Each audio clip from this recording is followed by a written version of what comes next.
ไหน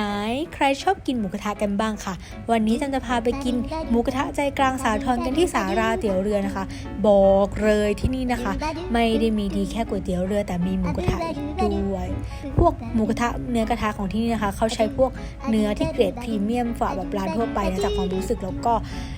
ส่วนน้ำจิ้มของที่นี่นะคะเขาก็จะเป็นอารมณ์คล้ายๆน้ำจิ้มลูกชิ้นอะไรอย่างนี้นิดนึงแต่ว่าโดยรวมก็โอเคจะมีพริกกระเทียมมะนาวให้เติมนะคะแต่ขอเพิ่มก็คือเพิ่ม10 บาทนะส่วนน้ำซุปก็คือเชงดีค่ะนี่ค่ะให้ดูเนื้อหมูพรีเมียมกันสุดๆไปเลยเขาก็เรียกว่าเป็นหมูกระทะไฮโซนะจ๊ะและถ้าครั้งหน้านะคะตามจะพาไปกินก๋วยเตี๋ยวเรือของที่นี่กันนะคะแล้วจะมาบอกว่าดีหรืออร่อยไหมนะ